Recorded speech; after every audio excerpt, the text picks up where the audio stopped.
Bonjour et bienvenue au jeu de Fabien. Azul, un super jeu familial aux règles appris en quelques minutes et très addictif.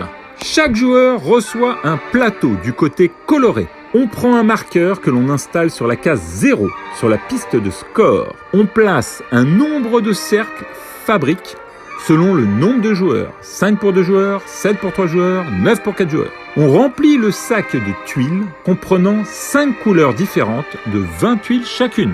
Le joueur ayant visité le plus récemment le Portugal commence. S'il y a personne ? On tire au sort comme d'hab. On remplit chaque cercle fabrique avec exactement 4 tuiles aléatoirement piochées dans le sac. Le but du jeu, avoir le plus de points. Ouais, c'est évident quoi. Mais pour cela, il faudra remplir au fur et à mesure le mur. Il y a 3 phases dans un tour. Première phase, offre des fabriques. Deuxième phase, décoration d'un mur du palais. Troisième phase, préparation de la prochaine manche. L'offre de fabrique. Vous prenez toutes les tuiles de la même couleur depuis une fabrique et vous déplacez les tuiles restantes vers le centre de la table.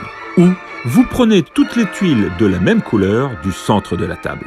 Si vous êtes le premier joueur de cette manche à prendre des tuiles depuis le centre de la table, prenez également le marqueur de premier joueur et placez-le sur l'espace libre situé le plus à gauche de votre ligne plancher. Ensuite, ajoutez les tuiles sur l'une des 5 lignes motifs de votre plateau. La première ligne peut contenir une tuile et la 5e, 5 tuiles. Placez les tuiles un par un de la droite vers la gauche. Si la ligne motif contient déjà des tuiles, vous ne pouvez ajouter que des tuiles de cette même couleur. Dès que les espaces sont complétés, la ligne est considérée comme complète. Attention, si vous avez plus de tuiles que de place, il faut placer le surplus dans la ligne plancher. Et ça, c'est pas cool. Attention, une seule couleur identique est possible dans la ligne motif. On mélange pas tout comme des neuneux. La décoration d'un mur du palais. On déplace la tuile la plus à droite provenant de chaque ligne de tuiles complète vers l'espace de la même couleur de son mur en comptabilisant nos points. Ensuite, on retire toutes les tuiles restantes, sauf celles n'ayant pas une ligne complète. Elle pourra être complétée au prochain tour. On les place dans le couvercle de la boîte de jeu. Les points. 1 point pour une tuile seule, installée sur le mur, plus 1 point pour toute tuile adjacente. S'il y a un croisé, on compte chaque ligne avec la tuile qu'on vient d'installer. À chaque fois, à la fin de la phase de décoration d'un mur du palais, vérifiez si vous avez des tuiles sur la ligne plancher. Là, c'est moins drôle.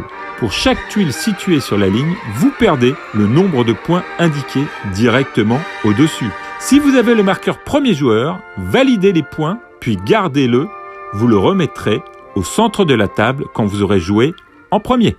On continue les tours jusqu'à qu'un joueur fasse une ligne horizontale complète. Chacun finit ses lignes et compte leurs points pour chaque tuile installée. Enfin, il rajoute 2 points par ligne horizontale complète, 7 points pour toute ligne verticale complète et 10 points pour une couleur recouverte complètement sur leur mur. Et si vous voulez varier, vous avez l'autre face du plateau. Les règles sont identiques, sauf que lorsque vous déplacez une tuile d'une ligne motif vers votre mur, on peut poser cette tuile sur n'importe quel espace de la ligne du mur correspondante. Et voilà, encore un jeu fluide, plein de subtilité, une pincée de stratégie, un familial ouvert à tous, comme on les aime. Et en plus, il possède une extension et plein de dérivés.